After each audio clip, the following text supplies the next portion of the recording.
फरमाया मुनाफिक बंदे की मिसाल उस बकरी की तरह है जो रेवड़ के हर बकरे को खुश रखती है, अपना चस्का भी पूरा रखती है, इसलिए वो जितने बकरे होते हैं वो उसकी फेवर में होते हैं। मुनाफिक बंदे की फेवर में सारे ही होते हैं। खुद से इसने एक हदीस बनाई, मुनाफिक की मिसाल बयान करते हुए नबी इस्लाम की तरफ मंसूब कर दी। पाकिस्तान के कानून के तहत इस पे 295 सी लगती है। हमारे नजदीक है कि तौबा कर ले तो इंशाल्लाह तौबा कबूल है, लेकिन पाकिस्तान के कानून में ऐसा नहीं है और ये बड़े खुश है इस किस्म के कवानीन पे। अगर इसकी तौबा कबूल की गई तो 400 लोग जो अडयाला में कैद हैं उनकी तौबा भी कबूल की जाए और बाकी जेलों के अंदर उनकी भी तौबा कबूल की जाए। पहले भी उन्होंने अपने मुफ्तियों की कबूल कर ली है। अब तो जब से इत्तेहाद आले सुन्नत का काम शुरू किया तो मैंने अपना टेम्पो बड़ा लो कर दिया, वरना तो पता है मैं जिमें ते गिरेबान च हथ पाया किसे नहीं पाया। समझ आई ना, इनू ना मारिया ने जिन्ना घसीटिया है। इदी ऐसी दी तैसी गल्लां करदा साडे बाबियां नू है, बुजुर्गां दी तौहीन करदा है। लेकिन मैंने अब अपना टेम्पो लो कर, पैगाम तो आपको देना है ना भाईजान। पैगाम ये है मेरी जान, मैं अक्सर कहा करता था कि मिर्ज़ा तू एक कमरे च बने हुए हैं और तू सिर्फ ये नेट की वजह से, यूट्यूब की वजह से लोगों के दिमाग खराब करने में चंद एक आवारा लड़कों के कामयाब हुआ है। जेड़े दिन नेट बंद हो गया या तू बंद हो गया ना ते 6 दिनों तो बाद तू लभना नहीं। आज मेरी बात नोट करें सारे हजरात, सोशल मीडिया पर रहने वाला बंदा 6 दिन जिंदा रह सकता है, उसके बाद खत्म हो जाता है, मर जाता है। बड़े बड़े वाकयात पाकिस्तान में 6 दिनों तो बाद मुक गए, किधर गए पता ही कोई नहीं। सोशल मीडिया की यह उम्र है। तो जेड़े दिलों च रहन ना, दाता साहब वर्गे, मुहद्दिस आज़म वर्गे, सैयद पीर नजर हुसैन शाह साहब वर्गे, बोलो तो सही ना, जो दिलों में रहते हैं वो कभी खत्म नहीं हो सकते। ये सोशल मीडिया पे था। हुण देखो अज 16वां दिन जे बंद होए, अज 16वां दिन जे, ते इदां लगदा जिद्दां एक यजीद नहीं सी हुंदा ते मर गया ते मुक गया। इदां ही है कि मिर्जा हुंदा सी ते मर गया, तो किधर गया क्लिप, तो किधर गई बक बक, तो किधर गई तुए तुए, मुक गई ना बस। मैं यहां पर शाबाश देना चाहूंगा वकीलों को भी। किसी वकील ने उसका केस लड़ने के लिए हामी नहीं भरी, शाबाश हो वकीलो, तुसी भी साबित किया भी असी गुस्ताखां दे वकील नहीं, रसूलुल्लाह दे आसकां दे वकील हां। और इत्थे भी सुन, अगर कोई वकील उसका केस लड़ेगा, चूंकि कईयां फिर तबीयत खराब होती है ना, मेरा पुत्र ये सारी ये आती तो मुंह दिखाउण जोगा रह जाए तो गल हुई ना। भाई ऐसा वक्त जब एक तरफ गुस्ताख था और एक तरफ पूरे आसका ने मुस्तफा थे, तुमने गुस्ताखों का साथ दिया। ओना का साथ दिया जे जिन्ना कबर दे विच मुस्तफा नूं विखा सकिया जे, और अगर नहीं दिखा सकते तो रसूल के आशिकों के साथ खड़े हो जाओ। मैं जो बात कह रहा हूं, कोई बंदा ये पीछे नहीं गया। आपके महल्ले में भी अगर कोई उसका सुनने वाला है तो उससे अभी पैगाम पहुंचाओ। जाना सी ना होना मोहब्बत का इजहार करना। मैंने तो कहा था किहड़े बंदे दे पीछे लग गए हो जिहदा ना कोई मरकज ना इमाम ना तुहानूं मिल सकता है ना तुहाडे अल आ सकता है। उन्हें तुहानूं अच्छा अगली बात भी बताऊं, नाराज ना होना, मैं कोशिश कर रहा हूं कि जरा अच्छे अल्फाज के साथ बात कहूँ आपको, वरना इन्होंने तो मैं छिल के रखदा सी ते हुण तो मैं बहुत सारा काम टाइम लो कर चढ़िया है। मैं सिर्फ इन बच्चों को ये कहूँगा, पूरे महल्ले की तलाशी लै लो, जिहड़ा मिर्जे नूं सुनदा है ना जी, मिर्जा समझदा सी भी ये सारे मेरे नाल ने, ये यूथ, मैं क्या झूठा, मादरत के साथ, क्योंकि जेड़े मिर्जे दे फॉलोवर ने, मैं क्या मिर्जिया तू आके इन्हां दी गली चो पता कर ला, ये तो अपने प्यो दे नहीं बने, तेरे कित्थों बनणगे? ये वो आवारा कौम है, वो तो तेरी नहीं बनी, ते इन्हां दी किवें बनेगी? पुछी ना, तैनूं भुल है। मैं क्या अगर देखना है ना को किसी के साथ है तो पीर इलियास कादरी को देख लो कितने साथ हैं। देखना है ना कोई साथ है तो बाबे खादिम रिजवी नूं वेख लो कितने साथ ने। समझ आ रही है मेरी बात की? मैं सिर्फ इशारा दे रहा हूं। इन्हें तमाशा बनाया, कहता 3 मिलियन फॉलोवर हैं, 3 मिलियन माशाअल्लाह, एक भी नहीं पीछे गया। इनू कहंदे ने गंदी औलाद ना मजा ना स्वाद, इनू कहंदे कोई नहीं पीछे गया। ते जदों बाबा रिजवी जांदा सी, जदों मुमताज हुसैन जांदा सी, पता ना फिर इनू कहंदे जे कि बंदा मालकां दा काम करे तो मालक कंड लगन। आज वेख लो पता ही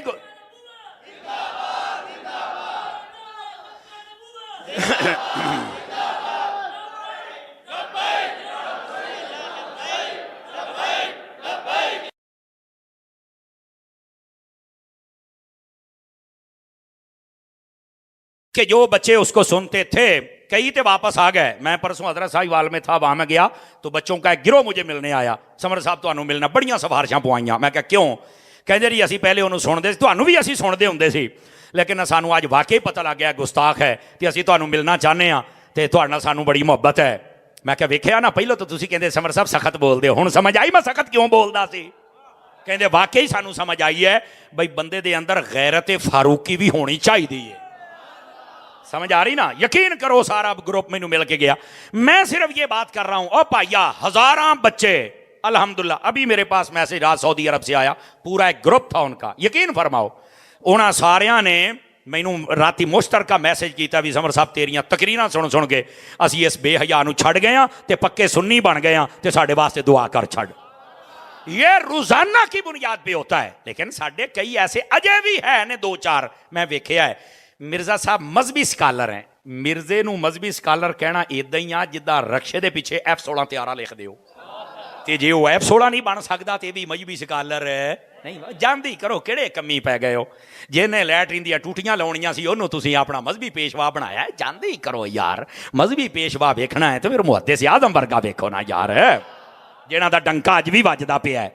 मेरे दोस्त इस वास्ते समझो और थोड़ा जागो, इसकी एक बोली भी बाअदब लोगों वाली नहीं है, सब गुस्ताखियां करता है।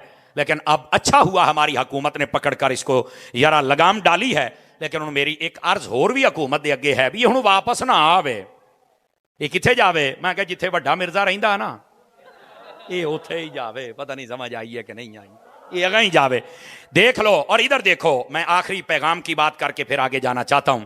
मेरे दोस्तों इधर वेख्या जे, जिन्ने मिर्जे हुणी तड़फदे सी ना ते ओदे चमचे अज वेखो तुहाडा नामो निशान मिट गया 8 दिनों के अंदर अंदर ही। आ जे तुहाडी उम्र ते आ जे तुहाडी औकात, समझ आ रही है? इन्नी खप पाउण दे बावजूद बजुर्गों के दरबारां दे चराग उदां ही जलदे पै दे। इंज दे गुस्ताख ना बनो कि 8 दिनों बाद तुहाडी दास्तान ही मुक जाए। इंज दे बनो कि मुमताज कादरी दा नाम आवे, पूरी महफिल दा रंग बदल जाए एक बारी। एनू कहंदे जे हजूर दे नाल प्यार।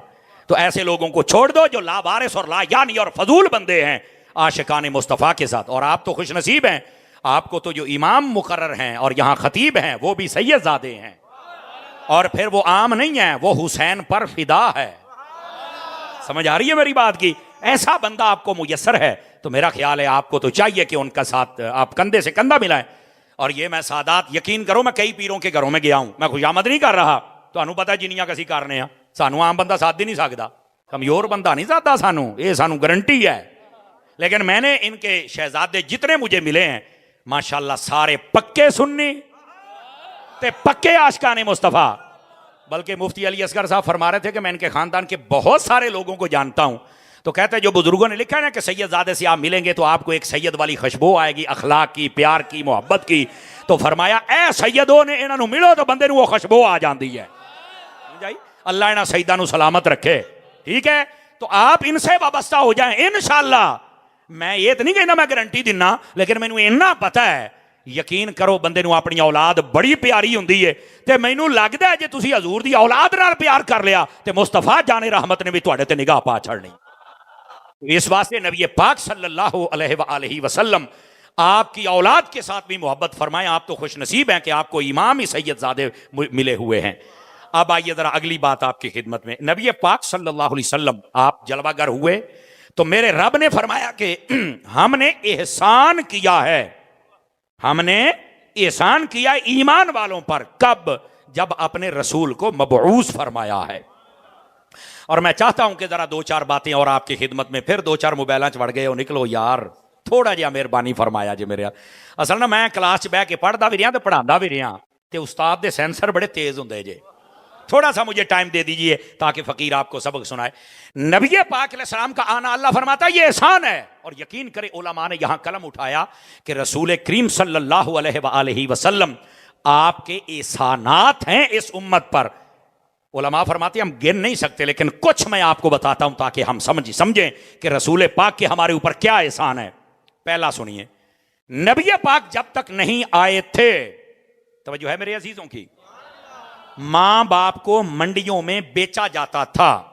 मेरे हबीबे पाक आए, आपने आकर मां बाप को क्या मकाम और रुतबा दिया। दो बातें सुनाता हूं। पहली बात, मेरे नबी पाक फरमाते हैं मां बाप के चेहरे को जो खुशी से देखे अल्लाह कबूल हज का सवाब अता फरमा देता है। पहली बात। दूसरी बात, अहले इल्म के अलावा कई ये पहली मर्तबा रिवायत सुनेंगे, ये मेरे महबूबे पाक की तालीमात और हादीस पढ़ी जाए ना तो वहां यह मफहूम मिलता है। फरमाया लोगो जब तुम्हारे माँ बाप बूढ़े हो जाए ना तो अपनी चारपाई अपने माँ बाप के करीब बिछाया करो। क्यों? फरमाया उन्हां दे नाल गल्लां करके उन्हां नूं हंसाया करो। अब ये कईयों ने पहली मरतबा सुना होगा भी अच्छा माँ बाप बुढ़े हो जाने तो मंजी कोल ढा के, ਇਹਦਾ की मतलब है? इसका एक मतलब ये है थोड़ा टाइम दिया करो, उनके पास बैठा करो। लेकिन आजकल की कौम को क्या हो गया कि ये पास बैठकर भी मोबाइल में लगे रहते हैं। तेरा मोबाइल तेनू ओनी इंफॉर्मेशन नहीं दे सकता जिन्नी तेरे अब्बे ने तेनू दे छड़नी। तेरा मोबाइल तुझे उतनी दुआएं नहीं दे सकता जितनी तेरी अम्मा ने तुझे दुआएं दे देनी है। इस वास्ते इनके पास बैठो। और मैं इस नतीजे पर पहुंचा हूं, याद रखिए, मां बाप की जो सेहत है उसका असली इलाज मेडिकल स्टोर और डॉक्टर के पास नहीं है, वो औलाद तुम्हारे पास है। तुम अपने मां बाप के पास बैठो तो सही, बातें करो तो सही, मशवरा करो तो सही, उन्हां दियां आदियां बीमारियां वैसे ही दूर हो जानियां जे। लेकिन हम तो बैठते ही नहीं। बल्कि आजकल की ये जो यूथ मोबाइल वाली चल पड़ी है, यकीन करो ये ऐसी बदलगाम जबान रखने वाली कौम है। इन्हां नूं अम्मी अब्बा कोई गल करन तां कहंदे अम्मी तैनूं तां पता ही नहीं, अब्बा तैनूं तां पता ही नहीं। ओ पुत्त, ये तेरा अब्बा आ, इनू सारी गल दा पता है। खुदा दा खौफ कर। ठीक है तेनू को 2 बटन ज्यादा वरतने आ गए तो इसदा मतलब ये नहीं कि तू प्यो नालों अगे टप गया है। समझ आ रही ना? हर बात पर ही उनका रद्द कर रहा है, हर बात पर ही उनका रद्द कर रहा है। कोई अगर बात उनको नहीं भी पता तो किसी तरीके के साथ बात करना यार। ऐसे ही उनको रद्दी का माल समझ रहा है। और जब तेरी शादी हो जाए तो अपने बच्चों को पालता है, मां बाप को तू पूछता ही नहीं है।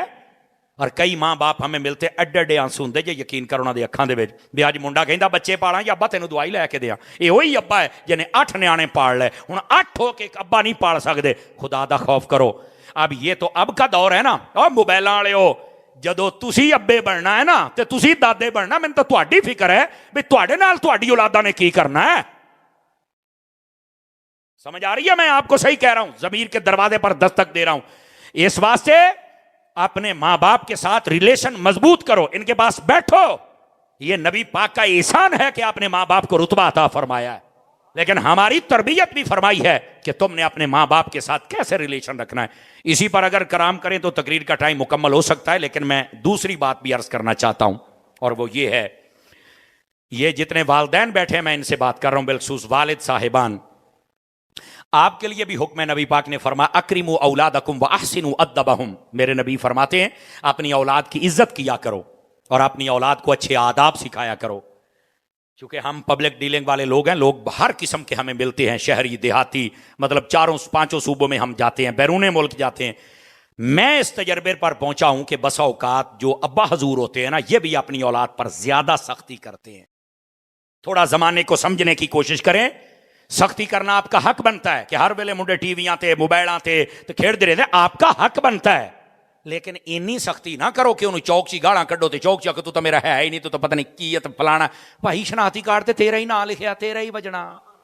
इनू किसी तरीके ना समझाइए हुण। और नबी पाक अलैहिस्सलाम ने फरमाया, ये हदीस शरीफ तिरमिज़ी व दीगर कुतुब में मौजूद है, सिहा में मौजूद है, फरमाया कोई बाप अच्छे आदाब अपनी औलाद को सिखा दे तो इससे बेहतर कोई अच्छा तोहफा मां बाप दे ही नहीं सकता अपनी औलाद को। अपनी औलाद को अच्छे आदाब सिखाएं, ये मेरे नबी ने फरमाया। फरमाया इससे बेहतरीन मां बाप तोहफा कोई नहीं दे सकता।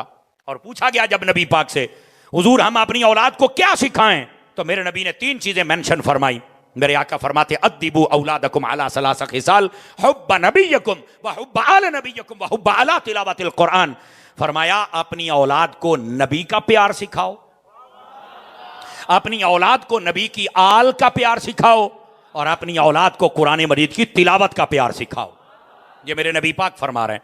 मैंने एक जगह ये रिवायत बयान की मुफ्ती साहब की बिला हुजूर शाह साहब, तो मुझे एक बंदे ने पर्ची लिखवा के भेजी कि तुसी एवं फिर सहाबा का नाम लेंदे रहंदे हो, इत्थे नबी पाक ने फरमाया है मेरी मुहब्बत, मेरी आल दी मुहब्बत ते कुरान दी सहाबा दा तां जिक्र ही है नहीं, ते तुसी एवं सहाबा दे नारे लाउंदे हो।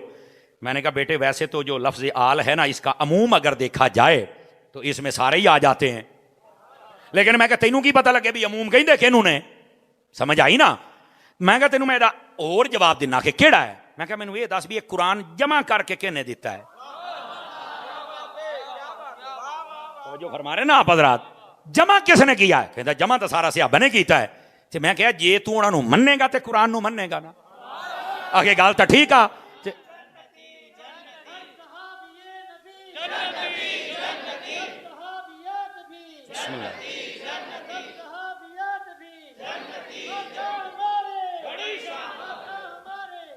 मेरे दोस्त, मेरे अजीज, मेरे भाई, इस वास्ते ये जो लोगों ने दुकानदारी बनाई हुई को सहाबा को लेके भाग निकले, को अहले बैत को लेके भाग निकले, लिख ले मेरी बात। जैसे अल्लाह रसूल दो जाते हैं, अल्लाह के साथ रसूल को मानना जरूरी है और रसूल के साथ अल्लाह को मानना जरूरी। इसी तरह माँ और बाप दो हस्तियां हैं, माँ के साथ बाप को मानना जरूरी है और बाप के साथ माँ का अदब करना जरूरी है। इसी तरह सहाबा और अहले बैत हैं, सहाबा के साथ आल का प्यार जरूरी है और आल के साथ सहाबा का प्यार जरूरी है। जो इनमें से किसी एक को छोड़े कभी वो जन्नत में जा सकता। ये बात नोट कीजिए और समझिए इस बात को। मैंने आपकी अकल के मुताबिक बात किया कि हम एक को रख कर दूसरे को छोड़ नहीं सकते। ये तो लोगों ने अपनी दुकानदारी और अपने अंदर का बुग्ज और नापाकियां इन पाकों के नाम पे लड़ते हैं, गुस्ताखी आल की करते हैं और फिर नारे सहाबा के लगाते हैं। हम तो सहाबा के नौकर हैं और गुस्ताखी सहाबा की करते हैं और नारे आल के लगाते हैं। हम तो आल के नौकर हैं। मैंने कहा तुम दोनों गद्दार हो। असल वफादार वो है जो आल की बात करे तो साथ सहाबा का प्यार भी बयान करे, जो सहाबा की बात करे तो साथ आल का प्यार बयान करे। ये असल है जो तुम्हें मुस्तफा की चौखट तक लेके जा सकता है। समझ आ रही है मेरे अजीज दोस्तों को? तो इसलिए बद अकीदियों से बचने की कोशिश किया करें। साढ़े दोस्त बड़े थरा के गए जेड़ा जिथे लगा लगे रहे, कोई किथे लगा लगा नहीं है। नबी पाक ने फरमाया जब तुम देखो कोई बंदा मेरे सहाबा को बुरा भला कह रहा है, उसे कहो इज़ा रअयतुमुल्लज़ीना यसुब्बूना अस्हाबी फक़ूलू लअनतुल्लाहि अला शर्रिकुम। उसे कहो तुझ पर खुदा की लानत हो कि तुम मुस्तफा के सहाबियों के खिलाफ बात करते हो। फरमाया बिल्कुल ऐसे बंदे को इजाजत नहीं है। और रह गई बात नबी पाक की आल की, तो मेरे नबी पाक अलैहिस्सलाम ने इरशाद फरमाया लौ अन्ना रजुलन सअदा बैन रुकन वल मकाम फसल्ला फसामा सुम्मा लक़ियल्लाह व हुवा मुबग़िदुन लिआल मुहम्मद का दखल अन्नार। फरमाया अगर कोई बंदा खाने काबे के अंदर खड़ा हो जाए और वहां खड़ा होकर नमाज पढ़ रहा हो, रोजा रखा हुआ हो, फरमाया वहीं पर एक तरफ हजरे अस्वद और मकाम इब्राहिम जिथे काबे दा बूआ हुंदा है ना, ये वहां की बात हो रही है, वहां पर खड़ा होकर अगर वो नमाज पढ़ रहा हो और काबे के अंदर इसी नमाज की हालत में मर जाए, तो मेरे नबी ने फरमाया ये नहीं कहना कि वो जन्नती है। साढ़े कोई मसीते मार जाए, रोजा रखे हुए तो जी ये जन्नती है जी, ये तो बड़ा पाक रूह है जी। ठीक है, हुस्ने ज़न ये होना चाहिए, पर मेरे नबी ने बड़ी देर पहले मसला हल कर दिया था। फरमाया अगर कोई खाने काबे के अंदर भी खड़ा हो के मर जाए तो ये नहीं कहना ये जन्नती है। हजूर क्या कहना है? फरमाया देखो उसके दिल में मेरी आल का प्यार है या नहीं है, देखो वो मेरी औलाद से प्यार करता है या नहीं करता। अगर वो करता है तो जन्नत में जाएगा, नहीं करता तो जहन्नम में जाएगा। इसका मतलब है बात कहते हैं अल्लाह रसूल मान लिया तो काफी है, बाकियां नु छड्डो। मैं कहा हाँ ये बाकी तो है ने जिन्होंने उथों ताईं अपनाया है, इन सब से प्यार करना पड़ेगा। ये मेरी बात याद रखें हज़रात, इसको सीरियस लिया करें, इजी ना लिया करें बात को, बात दूर ना चली जाए। नबी पाक अलैहिस्सलाम का एहसान है कि माँ बाप को अल्लाह रब्बुल इज़्ज़त ने महबूब के जरिए से, महबूब के वास्ते और वसीले से शान और रिफत अता की। तो क्या मैं उम्मीद करूं कि माँ बाप की इज्जत की जाएगी? आवाज गाड़ी कमजोर आ ली आई है। अब दूसरी बात भी सुनिए, और माँ बाप को भी चाहिए कि अपनी औलाद की जरा जो तकरीम है वो भी मलहूज रखा करें।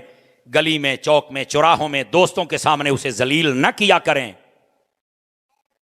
ऐसे गलते सारे ही चुप हो गए, ये भी तरबियत का हिस्सा है ना, ठीक है।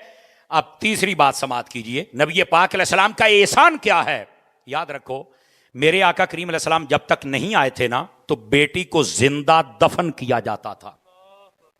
मेरे नबी पाक आए तो बेटी को रहमत करार दिया, बल्कि यहां तक फरमाया जिस औरत की शादी हो जाए और अल्लाह उसे पहली बेटी अता कर दे, तो मेरे नबी फरमाते हैं वो बरकत वाली औरत होती है। तवज्जो नहीं फरमाई आप हज़रात ने? जिस औरत की शादी हो जाए और पहली औलाद अल्लाह बेटी दे दे, तो मेरे नबी ने क्या फरमाया? कौन सी औरत है? बोलो बोलो कौन सी है? तो जिन्होंने अल्लाह ने पहली धी दी है बरकत वाले बंदे हो। तुहाडी घर वाली बरकत वाली है, तुहाडा पूरा घर ही बरकत वाला है। देखो मेरे नबी पाक ने कैसे इन रिश्तों के तकद्दुस को यकीन करे बहाल फरमाया जो कि पामाल हो चुके थे। अब सुनना, अगर तवज्जो करेंगे तो मैं बात आपकी खिदमत में अर्ज करूं। नबी पाक अलैहिस्सलाम अपनी लाडली शहजादी, सबसे बड़ी शहजादी नूरजादी, आपकी 4 शहजादियां हैं टोटल, पहली और बड़ी शहजादी का नाम रखा ज़ैनब। और आपको पता यह सिर्फ नाम नहीं था मेरी जान, ये पैगाम भी था। ये वो मुआशरा था जो बेटियों को जिंदा दफन करता था। तो मेरे नबी पाक सल्लल्लाहु अलैहि वसल्लम ने बेटी पैदा हुई ना, खुशी का इजहार किया और नाम रखा क्या? ज़ैनब। ये जैनब क्या है? जैन और अब ये दो चीजें इकट्ठी की गई, मुदगम है ये। जैन कहते ने मत्थे दा टिक्का, अब कहते हैं अब्बा, अब्बे दे मत्थे दा टिक्का। सदके जावा, समझ गए हो?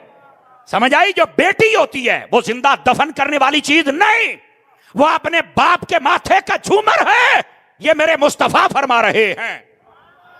तो बेटियों की वजह से अपने सीने तंग मत किया करो, बल्कि मेरे नबी की रिवायत है, आपने फरमाया लोगों अपनी बेटी को कभी नापसंद मत करना। क्यों? फरमाया ये अपने बाप से बड़ा प्यार करती है। ये मेरे करीम फरमा रहे हैं। ये बेटियों को जितनी इज्जत मिली है ये मेरे मुस्तफा का एहसान है कि आज ये बेटियां मुआशरे में सर उठा के जी रही हैं। लेकिन यहां पर दो बातें मैंने करनी है जल्दी से, इजाजत देते हैं मुझे ताकि बात करूं मैं? तवज्जो कीजिएगा। पहली बात, आजकल की बेटियों को भी चाहिए कि आप शरीयत की बागी ना बने। आपको जितना हक, जितना तहफ़्फ़ुज़, जितनी शान और शौकत हमारे महबूब ने दी है, हमारे दीन ने दी है, हमारे रब ने दी है, कायनात में कोई और दे सकता। लेकिन आज इस औरत को बागी होता हम देख रहे हैं। ये मेरा जिस्म मेरी मर्जी के नारे लगाती हुई निकल जाती है, बेपर्दियां करती, बेहूदगियां करती है। और याद रखना ये मेरी बात, जो औरत जितनी बड़ी बागी बनती है उसको सजा भी उतनी बड़ी मिलती है। आप देखें जिन्होंने शर्म और हया की चादरें उतारी, ये टिकटॉकरें। आप देखें सना यूसुफ के साथ क्या बना, मारी गई, कोई पूछने वाला नहीं। मैंने कहा तुझे किसने कहा था कि अपनी इस उम्र के अंदर लड़कों के साथ यारियां दोस्तियां कर? किसने कहा था? गोश्त कुत्तों के सामने रखती हो और फिर कहती हो कुत्ता मुंह ना डाले, ये कैसे हो सकता है? मादरत के साथ कोई जुमला सख्त निकले तो साडे लोगों ने कई एडे कमजोर जे कितने सख्त बात ना किया करें। अल्लाह दे बंदे जंगाल लगा है, रेग मार मारना पैना है। समझ आई ना? टिश्यू पेपर ना हारशा नहीं लादी को खुदा का खौफ करना चाहिए। वो देखो कराची में हुमैरा असगर नामी औरत मर गई, 6 महीने या 4 महीने वो सड़ के मर गई, तो पूछने वाला नहीं। मैं कहा एडी तू जवान सी, तू अगर अपने प्यो को हुंदी मैं वेखदा कौन है जिहड़ा तेनों तत्ती हवा भी ला सकदा सी। तुसां आप खज्जल हुंदियां हो, बाहर जांदियां हो, तुमने रिश्तों को बिल्कुल पामाल किया है। ये रिश्ते बहाल करने तो मेरे नबी आए थे, तुमने पामाल किया। देखो कुत्ते की मौत मारी गई तुम। और आजकल एक और टिकटॉकर इस्लामाबाद की, मैनू मुंडा चौक के लै चला सी, इत्थे किसी दी कुकड़ी फड़नी है औखी है ते तैनू चौक के लै चला है। गलत बात है, मौका तुम देती हो। ओ बागी औरतों, याद रखो अपने करतूत सीधे कर लो, वरना जितना तुम मुआशरे को परेशान कर रही हो ना, मुझे लगता है कि दोबारा वो वक्त वापस आएगा और तुम्हें दोबारा तुम्हारे बाप मार मार के कत्ल कर डालेंगे। जो तुम्हारी हरकतें हैं, तुम लेडी डियाना को अपना मॉडल मत बनाओ, नबी पाक की लाडली शहजादी सैयदा कायनात को अपना रोल मॉडल बनाओ ना। ये बागी औरतों के लिए पैगाम है। फिर ये कहती है हमें हमारे हक नहीं मिलते। तुम हर चीज को तो पामाल कर रही हो और फिर कहती हो तुम्हें हक दिया जाए। क्या हक चाहती हो बताओ?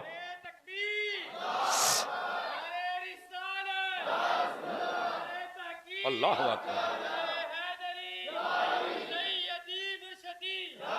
हजरात गिरामी, तवज्जो है नहीं आप हजरात की कि कोई नहीं है?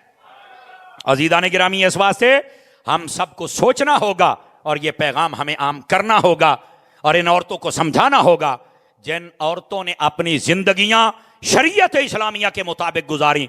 जमाना आज भी राबिया बसरी के नाम से याद करता है। बाबा फरीद की मां को देख लो, सुल्तान बाहू की वालदा को देख लो। तो इन अल्लाह की बंदियों को चाहिए कि रसूल पाक ने तुम पर एहसान किया है तो उस एहसान से बगावत मत करो, ऐसी हरकत मत करो जिससे तुम्हारे बाप का सर शर्म से झुक जाए या तुम्हारा भाई परेशान हो जाए। ऐसी हरकत मत करना। अल्लाह सबकी बहन बेटियों को इज्जत और जिंदगी शान वाली अता फरमाए। आखिरी गुजारिश आपकी खिदमत में कह के फिर आपसे इजाजत चाहूंगा। 8 बज गए हैं और मेरी आज काफ़ी जगह पे हाजिरियां हैं, 4 जगहों पे मैंने हाजिर होना है। तो मैं आखिरी गुजारिश आपसे कर रहा हूं, वरना इस पर लंबी बात होती, लेकिन जो पैगाम था वो मैंने दे दिया है। नबी पाक अलैहिस्सलाम जो आए ना, इधर देखे मेरी तरफ, आखिरी गुजारिश आपका हमारे ऊपर ये एहसान है कि नबी पाक सल्लल्लाहु अलैहि। बेटे 1 मिनट, हेलो पीछे रहो, पीछे चलो, मैं आपे टुर जाऊंगा, मैं वेखांगा जेड़ा मैनू जप्पा पाउन लगा एवं मैं फिर डिस्टर्ब शुरू। रुक जाए जी, ओ तेरा भला होवे, ठीक हो गया। ये उस तो भी वध है जो तू आख्या है ना, हाँ उस तो भी वध है, लेकिन फिर वो मस्जिद होती है ना, तो इसलिए हम लिहाज करते हैं। जरा सुभान अल्लाह फरमाएंगे प्यार के साथ। इधर देखिए, आखिरी गुजारिश अपने सारे दोस्तों, ये नबी पाक सल्लल्लाहु अलैहि वसल्लम का एहसान है हमारे ऊपर। हुजूर आए ना तो हमें बंदगी का रास्ता बताया।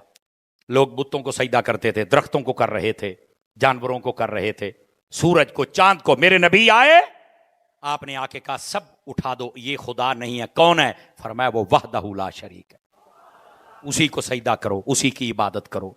समझ आ रही मेरे अजीजों को? मेरे अजीज, मेरे दोस्त, आज हम सुस्त नजर आते हैं बंदगी खुदा के मामले में। आज इतने तकरीर सुनने तो आ गए, क्या नमाज पढ़ने भी इतने ही बंदे आते हैं? तो कहा जाएगा नहीं आते। क्यों भाई? ਇਹਦਾ मतलब फिर मौलवी ਨੂੰ सुनन आयो। मौलवी एडा अहम नहीं जिड्डी अहम नमाज है।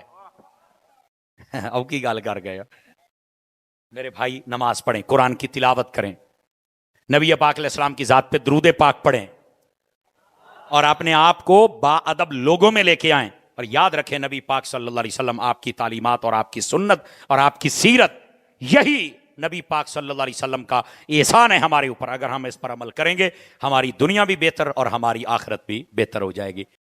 जो मैंने आयत तैयबा पढ़ी है, उसी का सहारा लेकर बात को आगे चलते हैं। खल्लाक आलम ने कुरान मजीद बुरहान रशीद में फरमाया, लक़द मन्नल्लाहु अलल मुअमिनीना इज़ बअस फ़ीहिम रसूला।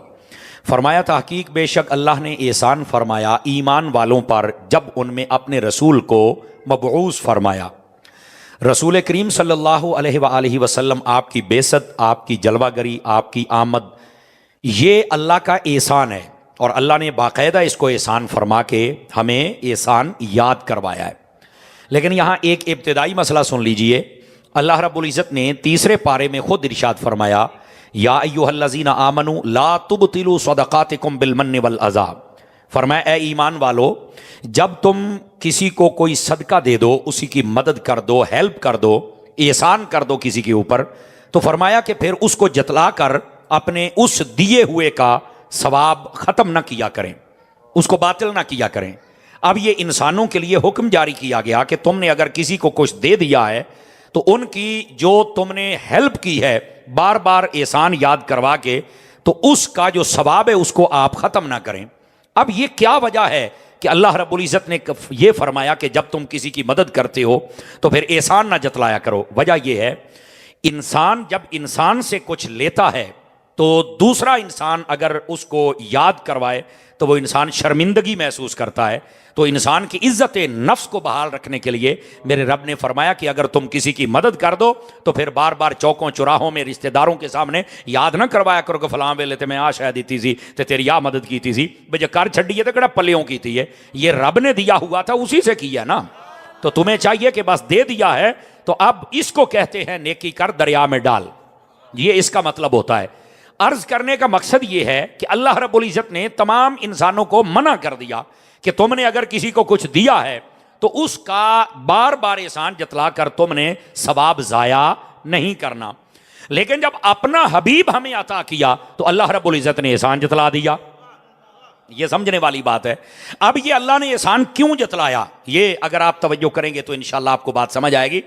इंसान जब किसी पर एहसान करके एहसान जतलाता है ना, तो उसका कद छोटा होता है, वो सामने वाला शर्मिंदा होता है। अल्लाह ने जब अपना हबीब देकर एहसान जतलाया तो हमारा कद छोटा नहीं हुआ, बल्कि हमारा सर फखर से बुलंद हुआ है कि अल्लाह ने अपने हबीब हमें अता फरमाए हैं। तो ये एहसान जतलाना बायसे शर्मिंदगी नहीं है, ये जो अल्लाह के हबीब आए हैं, अल्लाह ने एहसान जतलाया, ये तो बायसे फखर है। इसलिए अल्लाह ने फरमाया कि मैंने अपना हबीब तुम्हें अता किया है। पहली वजह यह है। दूसरी वजह उलमा फरमाते हैं कि अल्लाह ने एहसान क्यों जतलाया। फरमाया कि वजह यह है कि यह एहसान जतलाना बनता था। तो कहा वो कैसे? फरमाया अपना हबीब तो कोई नहीं किसी को देता, अल्लाह ने तो अपना हबीब तुम्हें दे दिया है ना। आवाज कमजोरों वाली है, फ्रंट सीटों वाले सुभान अल्लाह फरमा सकते हैं।